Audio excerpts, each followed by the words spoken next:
the way I looked, how I spoke. I was conscious because I didn't have like really fancy education, or I wasn't raised, reading a lot of books on a regular basis. So it's not like my language and my vocabulary is so fantastic. It's all things I have also learned over the years, right? I hit the gym and I lift a lot more than many other women and sometimes even the men. I'm like, I'm a strong person. And I need for this to start reflecting even in my head. Hello and welcome to the Iconic Women podcast. I'm so chuffed to be speaking today with a woman who is changing the face of fitness in India. From being a hotshot banker to a fitness coach and entrepreneur, my guest today is someone who is not only challenging herself every single day, but encouraging hundreds of people to get out of their chairs and start working out. As the fitness trend grows, she is, as always, a few steps ahead by creating a space that is concerned with health through the holistic process of mind-body mapping. You'd think she has done it all, but the best part is she's just getting started. Join me in exploring what fuels Shwetambari Shetty to be the fitness icon she is.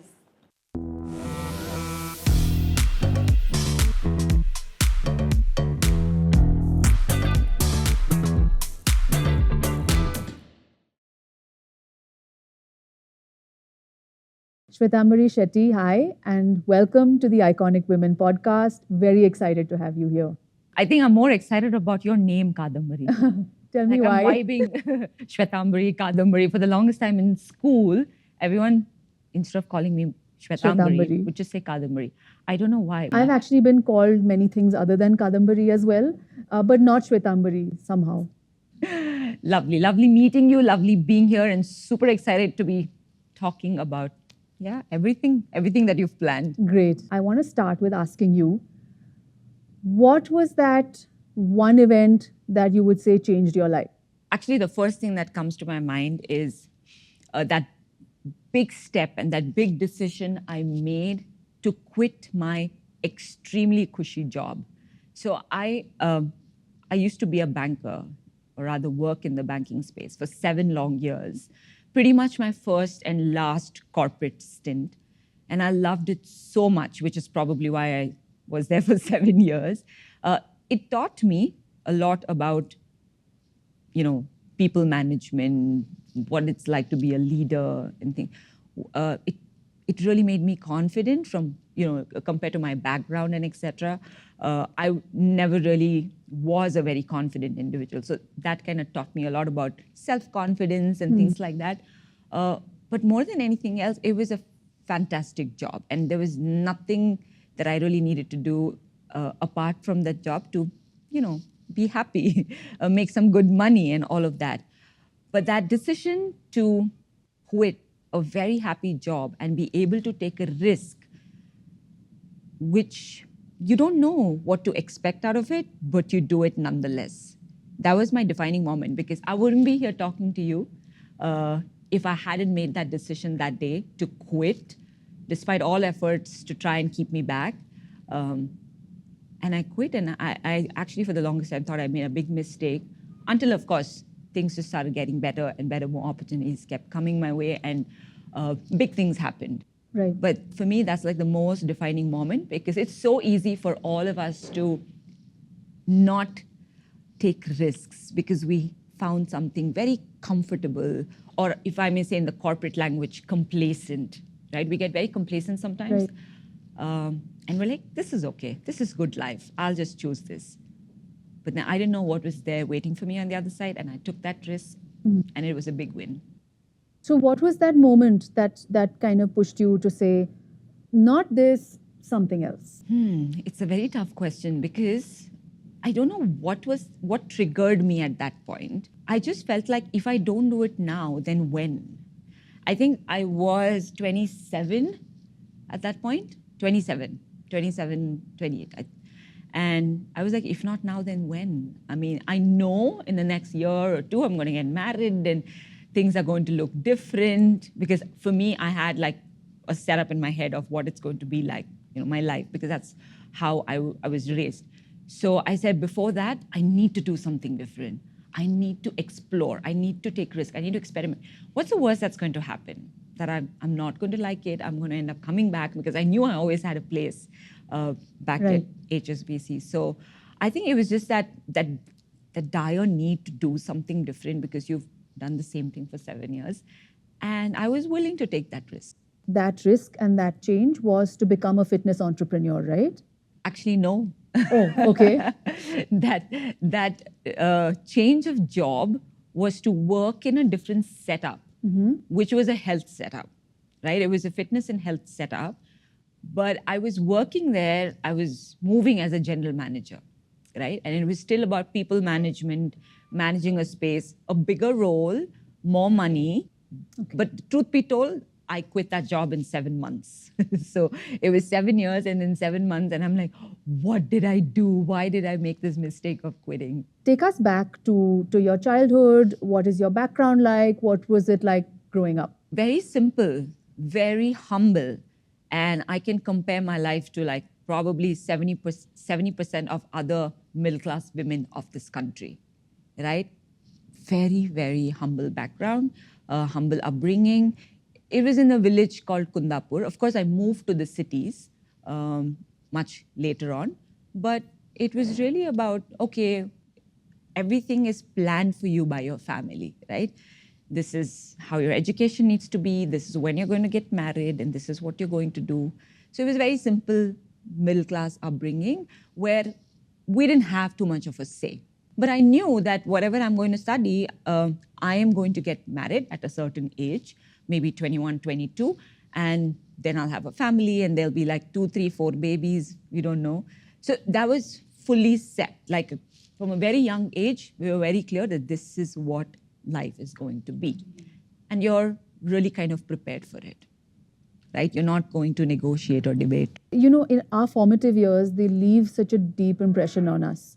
And in so many ways, they make us who we become later, you know. So what was that impression, or what were those impressions that your formative years and your younger years left on you?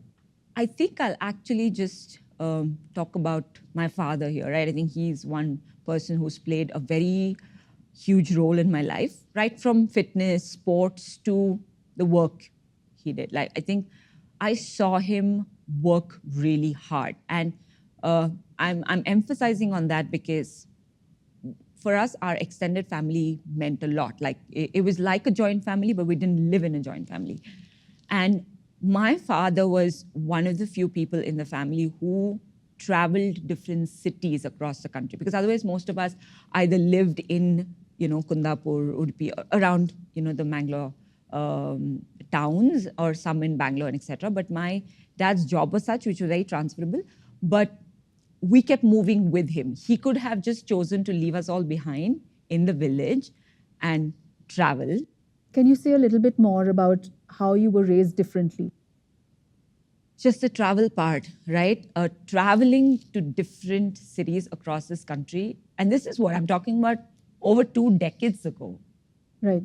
Right? I'm talking about 2 decades ago. So it was very interesting. And because most of my cousins just studied there in the village, and max they would travel like a little away from, maybe a Manipal college. You know what I mean? But I think travel really gives you a different perspective about life. Of course it right? does, It teaches you so much. That helped me. And I think that also helped my parents maybe become a little bit of an extrovert. Because from where they come, there was no chance they would be willing to see their daughter dress a certain way, hang out with boys. That was not an acceptable thing in my days. But they were trying to be a little more open.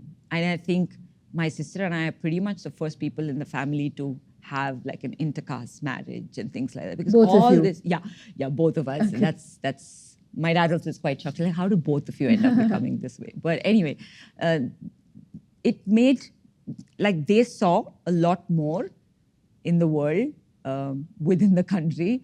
And because of that, it helped a little bit in the way they raised us, and we saw a lot more. So it truly helped us kind of open your diverse. minds. Open our mind. Absolutely. You've been in the public domain for a while.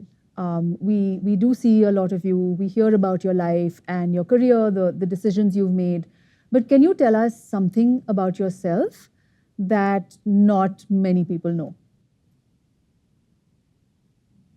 Most days I wake up not feeling confident. Most days I wake up with so much self-doubt. Really? I was actually discussing this with my husband the other day because I'm starting up a new space and he's like, I'm getting a little emotional about it, but It's fine. he's like sometimes he's shocked. He's like, how do you do this?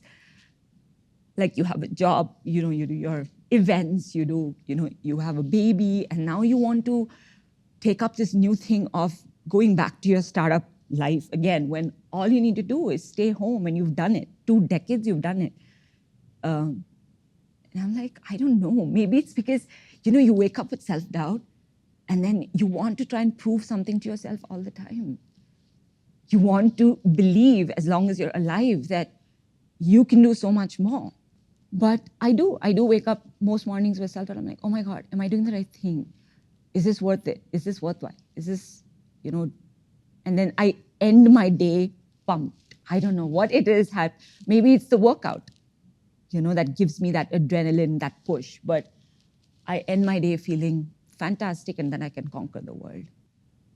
Nothing fuels me more than a solid workout in the morning. Wow.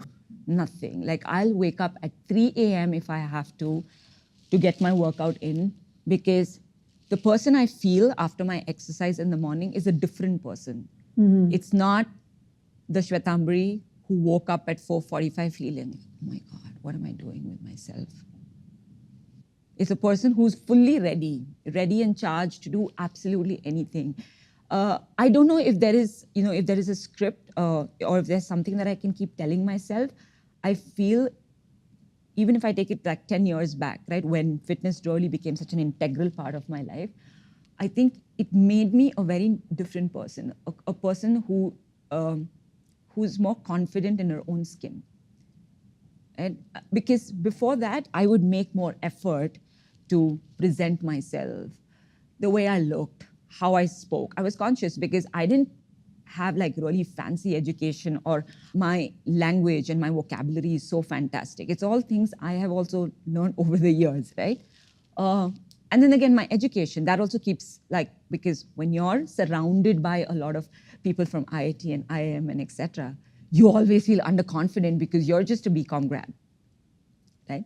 So there are a lot of things that create that self-doubt, no matter what you've done, what you've achieved. But I can tell you that 10 years back, when I really started fitness as my profession, and I started lifting a lot of weights, mm-hmm. I realized that a lot of your mental strength and emotional strength comes from physical strength. Wow. So when I started seeing that I hit the gym and I lift a lot more than many other women and sometimes even the men, I'm like, I'm a strong person. Mm-hmm. And I need for this to start reflecting even in my head, right? Like, I am really strong. There's nothing that I can't do. And that's when I started getting deeper into, okay, there's dance, there's Zumba, there's CrossFit, there's running. I mean, I just need to do different things now. So I keep challenging myself. And when that physical challenge just kind of transcends into mental, emotional, and then I grew up with a lot of comparison. Right? And comparison comes very naturally in a lot of families, saying, "Usne ye kiya, what have you done? Avlan nodu, yenalla marta idale." That was constant. As much as I love my parents, it was constant. I grew up with comparison, and at some point you're like, oh my God, I'm not good enough. Shwetambari, I want to ask you this. Technically, quote unquote, you have already proved yourself. So why is there still room for self-doubt? Why do you still go through sort of confidence issues, or where you're second guessing yourself?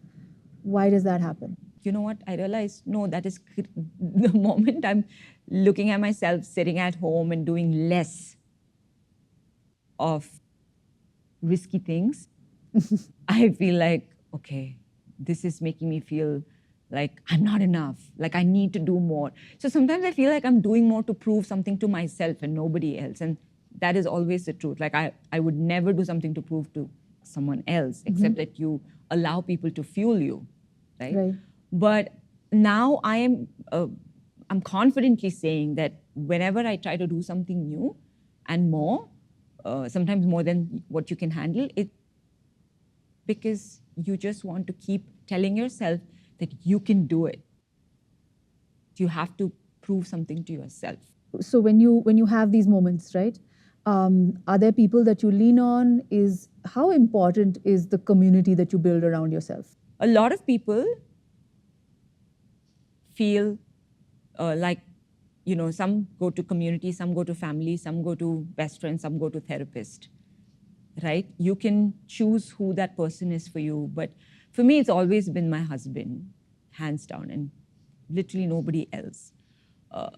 But I'm a huge believer of community. Huge.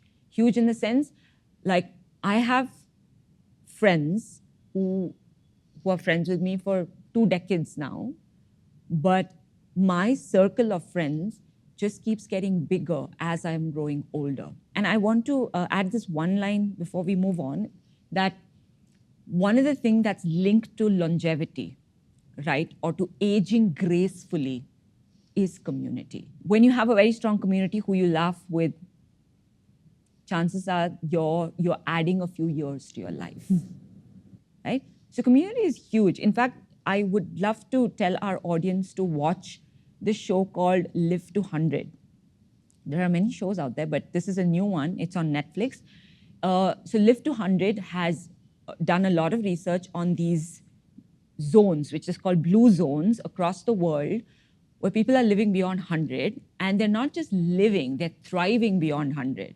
Every one of those from people from different countries had a community. So every blue zone where people lived beyond 100 had a community.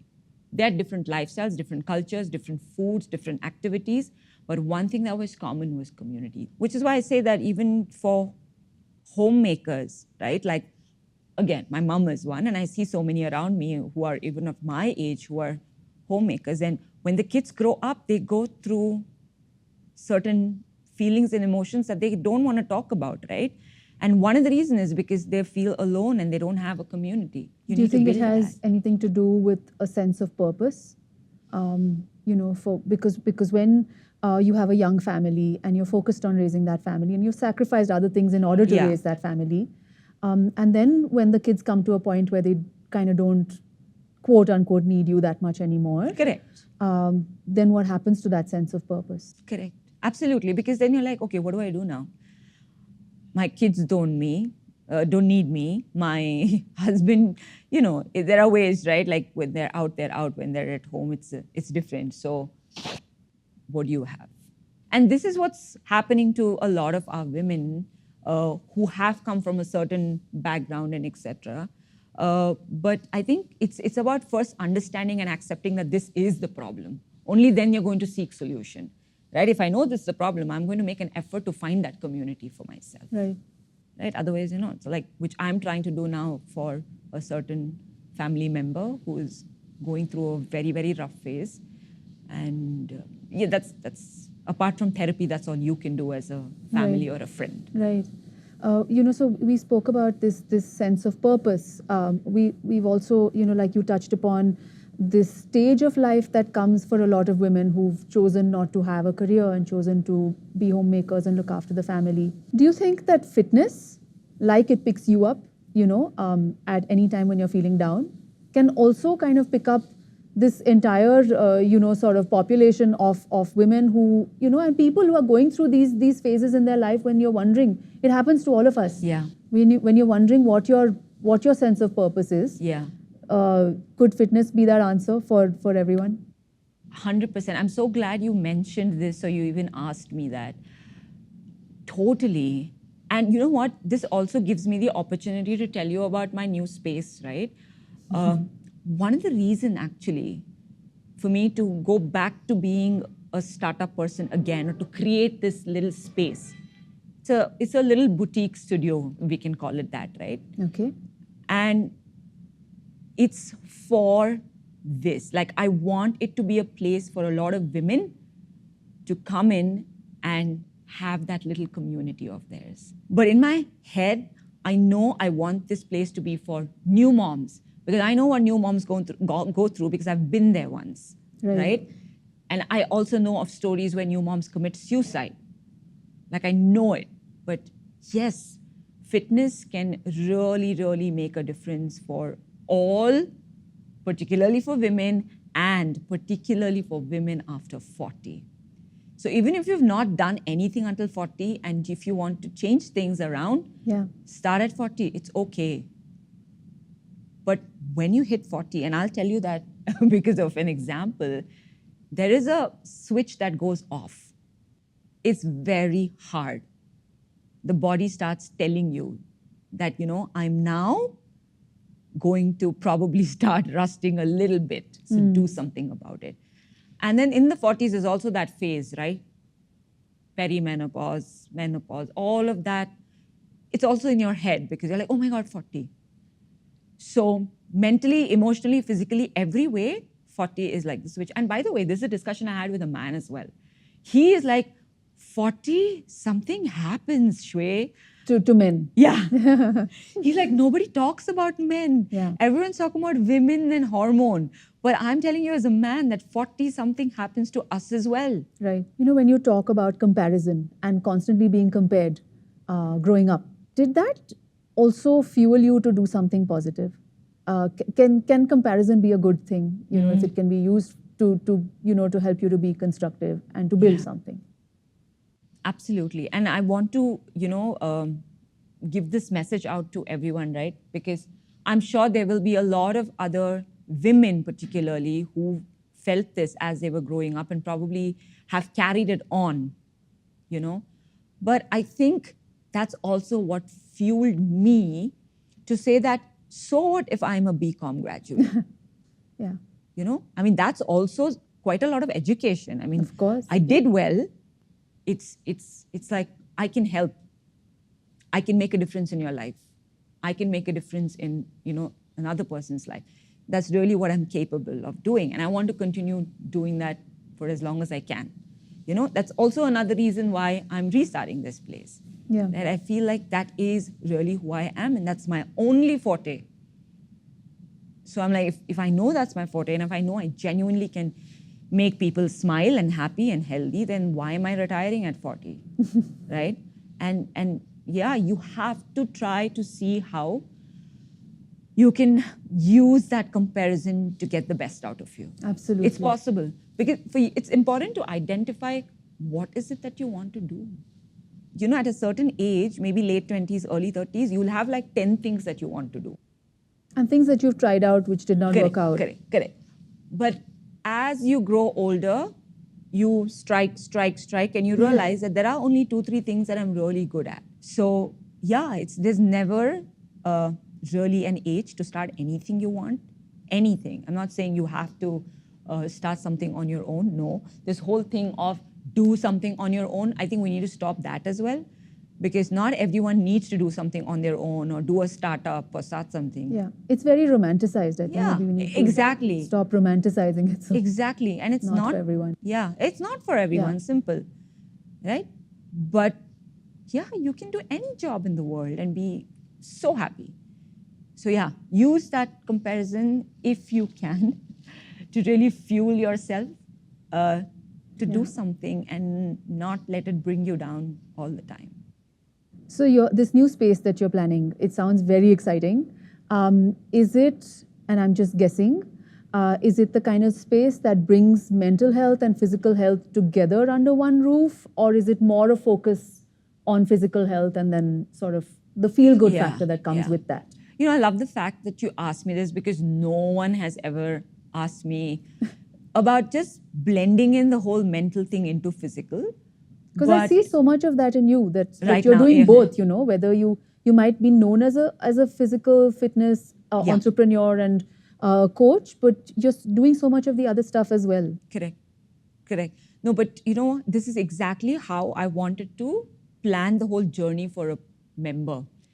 Like if Kadambari is going to join my space, I wanted to understand where you're placed mentally and emotionally before I tell you what to do. And this is called like the mind-body mapping, which actually Dr. Shambhat taught me, right? While it's very difficult to just do it for anyone, I mean, I'm not qualified to begin with to do any kind of mind-body mapping, but he was explaining to me what it's all about, and he's like, we'll figure it out as we get closer to, launching the space. But more than anything else, it's something I want to deeply do. Like, I don't want Kadambari to just join and I tell you, hey, you know what, these are our classes, come and just do any class, take it slow, it's your first time maybe, blah, blah, blah. Of course, all that is there. But I want to sit with you for an hour and ask you, how are you placed in life? What's your day like? What do you typically do? Monday, Tuesday, Wednesday, Thursday, Friday. What do you do on the weekend? How many friends? How often do you go out? What's your family like? When I understand all this about you, Kadambari, I know how much to push you on the floor. Okay. Because I also believe that if you're a very stressed person, the stress can come from work, stress can come from your relationship, anywhere, right? If you're a stressed person, I would not push you like crazy on the gym floor, because that can be counterproductive. Right. Because when you're stressed, you're also, while you're at home, you're not in a great place. Your sleep is probably all over the place. So then why am I physically pushing you, right? So I want to know. So even if I can't be a therapist and I'm not qualified to be one, I can be a very great coach who can really understand Kadambari's lifestyle before I make you do anything. So that eventually, in 3 months of you being with me, I need to be able to impact your life and not just your weight. Right. Losing weight and gaining weight anyone can help you do it, honestly. But changing your lifestyle, helping you sleep better, improving your maybe resting heart rate or HRV, making you less stressed, that is the deeper goal. One of the ways to do it also is by giving you the right community in my space. Right? Like people, the little things that we plan to do that can make you happy, not just work out. Everything that you're saying, it just makes so much sense intuitively that it's making me wonder, why is this not how, kind of mainstream fitness is right now? Are we headed there? I mean, I hope we are. Why am I hearing mind-body mapping in a fitness space for the first time? India is not even prepared to fully work out. You know what I mean? Like, fitness is luxury in India. Why would you say that? Because it's not a habit. It's not a lifestyle. How many of us wake up and the first obvious thing to do is go and work out? I think it's about, 1-2% of the population, I think. If we have to cater to the masses, we have to keep it far more simple and easy, accessible and available, which is also what we do at Cult. Right. Right? Cult is for all. Absolutely. I've been part of Cult for many years. So you just come, you work out, and you leave, and that's it. We are not going to try and figure, where you're placed in life. We will give you a great workout, though, right? Yeah. And for a lot of people, that's enough. But now I'm saying that it may be a small space, but let's go one step further and understand what will this do to a human being. This kind of hand-holding. Is that a mindset shift that you think can organically happen? Because, from a few years ago till now, urban India especially is very keen on workouts. You see a lot of that. You see a lot of movement towards the cults and other gyms and things like that. So is something like this also a mindset shift that you think can organically happen? Yes, and it will only happen organically. Like the shift, the trend today, right? I'll tell you 10 years back. 10 years back, we didn't see this kind of craze that we see today. Exactly. I need to go and get my workout done, right? We see that big shift. We still have a large ground to cover. We've literally just scratched the surface when it comes to fitness. Yeah. So we have a large ground to cover, but I see a huge shift post-COVID. That people are more mindful now about just having better immunity, right? So it means, all of it, more workout, right food, and etc. But I also see that this is for maybe a certain set of crowd, like maybe the youngsters, I don't know. It's also trendy, you know, going to the gym. Very much. Yeah, as a group of friends. You know, the amazing gym wear and activewear that you have today. And why not, right? You definitely can flaunt it if you're working hard and stuff like that. So it's also becoming trendy. So I think that's good. It's okay. If doing something that's trending is going to make you fitter and healthier, it's fantastic. But it's changing, and I think it's only a matter of time that this mind shift change is going to happen. And like you said, it has to happen organically. Has to. So this is a bit of a conundrum in my head, and I think that of many others who use sort of not feeling very good as an excuse to not work out and to not do something physical or physical activity. So sometimes I tell myself, and I know there are others who do this, that I don't feel that good today, and so therefore I'm not going to go for my walk or my yoga or whatever it is. What is it that we can do to just kind of push ourselves to not make these excuses and to sort of not wait for that ideal moment to go and work out? Have an accountability partner. Wow. Okay. The only way. And I'll tell you why. Because I do that. I have a group of friends. We're about close to 10 of us, right? And we have a group. Yeah. You know how everything is about a group now on WhatsApp, right? So we have a group. And it's like a check-in every evening saying, okay, everyone, 6 a.m. tomorrow. So there's like show of hands saying yes, yes, yes, yes, yes. And if someone's not coming, then they explain to why they're not coming. And if someone's getting lazy, then the rest of us kick them in the butt and say, no, you have to. You don't have a choice. And to an extent where the next morning, and this is something that I did when I started my fitness journey. I said, Kadamri's joined my classes. She's given me so much money. I need to ensure she does all her sessions. And I don't want her to feel like, oh my God, I paid so much, but I didn't show up. So I used to call and wake them up. I used to say, no, show up, right? I do that even now. 10 years later, but this is a group of friends. They're not my members. I'm not doing any training for them. We just work out together. Right. But it's a very normal feeling to like say, oh God, I don't feel like working out today. Very few people like us who only will wake up to work out, right? Because for us, it's our fuel. Like I cannot start my day with just coffee. I need workout and then coffee. You know what I mean? So yeah, I have a group of friends who like working out, but they can easily say, I had a late night, so I'll not show up. Only when it's sleep, I will say prioritize sleep. But if you're awake and you're getting lazy, no, get up and get out. So having an accountability partner can do wonders. Not sure if it should be your partner, because you're always going to end up fighting it out with your partner and saying, no, I'm not coming today. And there's a lot of other kinds of accountability there in any case. So. Yeah, exactly. Yeah. But if you have that one friend, two friends, three friends, your gym, group, it can do wonders. You won't bunk because you look forward. Like a lot of my group, they say that we actually come for the coffee after workout.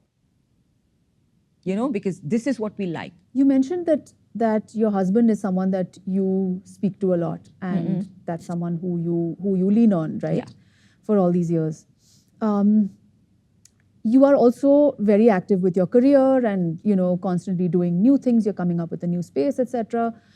And you're a mom. So there's obviously a lot on your plate. How do you and your husband balance all of these things out? And does that mean that you guys need to sometimes take maybe unconventional decisions? How do you do it?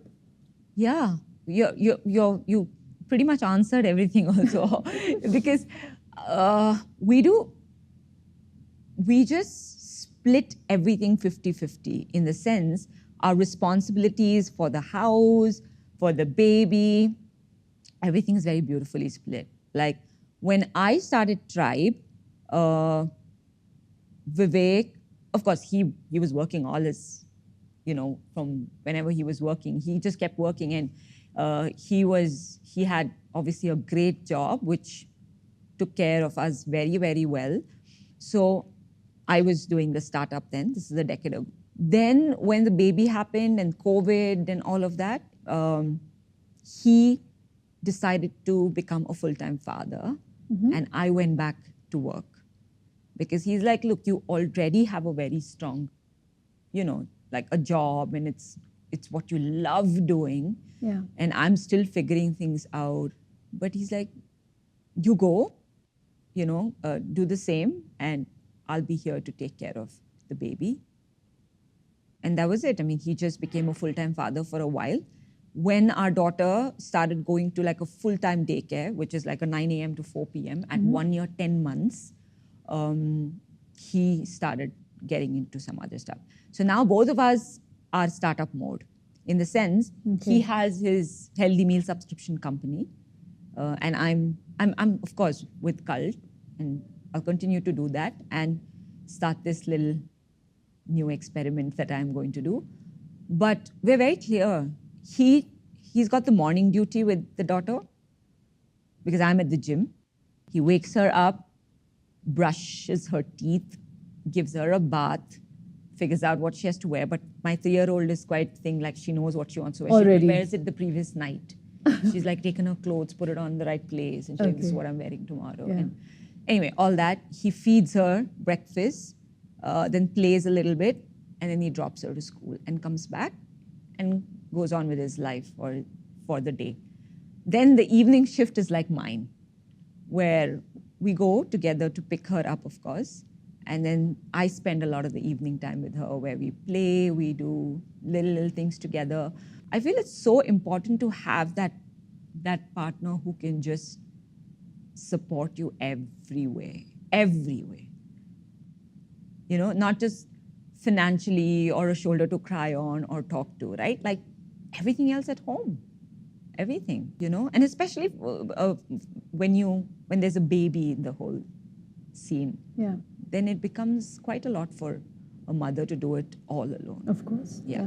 Whether it's a full-time mom or a working mom, it's still quite hard. And I would still always urge, that we try to do a lot of it 50-50. So when your husband took this decision to quit his job and to become a full-time father, that's not something we hear of a lot No. in India, right? No. I think that's very, very rare still. What were the reactions of family, of friends? Mom. Yeah. My mom, I think, almost cried. She's like, what? She couldn't come to terms with it. Even today, she hasn't come to terms with it. But she's like, you are not going to listen to me. She's like, why would you, poor thing. She would say that to Vivek. She's like, poor thing. He has to take care of Yona. And I'm like, wait, he's the father. Who else is going to take care of her? I mean, mother, yes, but why not the father? Why not? Yeah. Like, why? We're talking about parenting. We're not saying mothering and fathering, right? We're talking about parenting. It has to be that way. It shouldn't be any other way. I really didn't care about what anyone had to say, and he couldn't be worried about anything or anybody. It's going to take us forever before we find it normal for the father to be a full-time father. And there comes this time in our lives when our parents need help. There's a lot going on in career, kids are growing up, there's home, and there's everything else to look after. How do you approach that? How do you approach being a caregiver to your parents? Yeah. It's very difficult. I want to start by saying that and not, be very heroic about it. But again, I'm one of those people who does not take too much stress about anything. So I think that's helping me sail through, because I have parents, both of them, who live on their own, but they're both very sick, in the sense, my dad is diabetic, and very badly diabetic, like he's on insulin. He's a heart patient, and he's now a cancer survivor, right? So imagine the 3 lethal lifestyle diseases, not even lifestyle, it's like the worst disease to have, like 3 lethal ones, and he's 75 now, okay? And then my mom recently with Parkinson's. And I try so hard to get them to move to stay with me. One of the options, you would always want to give your parents. And they try every trick in the book to avoid. And now I've come to a conclusion that they want to be in their comfort space, which is in the village back home. But what I've understood is, first, for everybody watching, listening, for our parents, right, care does not always mean that you need to get them to live with you, take care of them, feed them, eat with them. No. It can mean just one phone call every single day. And that can just make them sleep better. I make more effort with my parents after having a child than I did before, because I look at it very differently now. But then I ensure that every single day, one phone call goes to them, just a hi. It could be like a 30-second conversation. Yeah. But it's there, right? But above all, I think we need to be very open to the fact that they may need help, they may not want to take that help, and you should be okay with that. Like today, after doing multiple attempts, I'm there for them when they need me. I don't force myself into their lives. And this has got nothing to do with love, right? You love them, you'll always be protective, but you need to understand that space. So what I'm trying to say here is that you need to understand what works for your parent or parent, and then just work around it. There's absolutely no point stressing. Old age is difficult, period. Yeah. You learn to figure your life around your old parents and start to accept the fact that, yeah, things are going to go wrong. At some point, we are going to lose them, and you have to start accepting that. And for me to see my parents be so strong despite all that they go through it gives me a lot of inspiration, But having said that, one of my greatest fear is also not being able to age gracefully. What does aging gracefully mean to you? Not having any diseases, not having knee replacement issues or back problem, being able to get up and walk freely, trying to have pain-free movement as long as you live, which my grandfather did, which my grandmother even today, my mother's mother, she's 96 and she's fairly good. Aging gracefully is a privilege denied to many. Let's also accept that, right? A lot of the deaths happen because of falls. Falls happen because you're not strong enough anymore. Your joints have weakened, your muscle has all died down. Why are you not strong? Because you've done nothing to be strong. I want to tell everybody, if you, even at 40 or even at 50 or even at 60, if you start training, to build some strength in that body of yours, you will be able to age gracefully. Shwetambari, we all do what we do and we spend decades doing it. And in your case, you've kind of very passionately built multiple different things. What is the legacy that you want to leave behind? Why are you doing everything that you're doing? I want to be that woman who's done a lot for women's health and fitness. Younger women in their 20s and etc. I told you, not just my cousins, but even other younger women who maybe follow me on social media or, come to classes and stuff, and who I meet, and they're inspired. They're like, it's nice to see that at 40 and 43, you've taken such good care of yourself. It's so inspiring, and, we would like to be like that. And then the answer is simple. You've already started at 20, 25. You're definitely going to be better than this when you're 40. So that's what I just want, to really influence today, the women of 40, and otherwise all the younger women. And I want them to say that, Shwet's made a difference and helped us get fitter and healthier, and, really taught us what strength means and what it means when you grow older. Who is the woman that really inspires you? There are many. Of course. Okay, if you had to say one or a couple. No, but a lot of, so I know the answer expected will probably be someone in the sports space, right? But I do have, like, right from P.T. Usha, I can say Mirabai Channu to, Mary Com and all of that. But one of my oldest is, of course, Steffi Graf from the sports space. Yeah. And I think as I grew up, I watched her play because my dad played a lot of tennis and we both enjoyed watching Steffi Graf play. Having said that, I do want to bring up one name who deeply inspires me for other reasons, right? Not fitness or sports. Chanel, Coco Chanel. Wow. KPL, yes. Now, she's, of course, we all know the founder of the brand Chanel. Of course. A luxury brand. But in one line, I'll tell you why I really am inspired by her, because she's someone who thoroughly used, I don't know, her talent, her life to do something so impactful and meaningful and anything. We can call it anything, right? Meaningful or impactful or beautiful. She was born to a very poor family. Yeah. You know the story. Yes.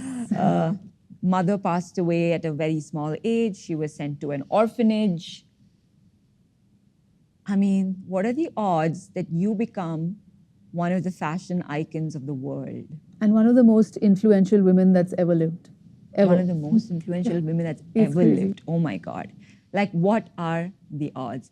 That story for me is like, it gives me goosebumps. I'm sure there are many stories like that, but that is next level, like self-confidence, motivation, amount of grit and determination and discipline, and also that will to keep going, that desire, that, you know, that deep desire that you really want to do something with your life. Also, you know, to take something really basic like the coarse cloth that was given to them in their convent where she was growing up, and then to craft that into something that could be, you know, sort of really ultra luxury, some of the most beautiful sort of tailoring in the world. Just to take that and make it something so beautiful.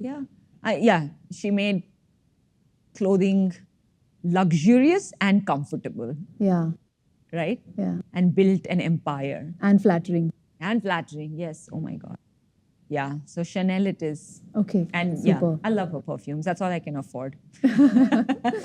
Okay, so what we're going to do is we're going to dress you up as Coco Chanel. So are you ready for that? Thrilled. Okay, awesome. Once in a lifetime opportunity. Yeah, let's do it.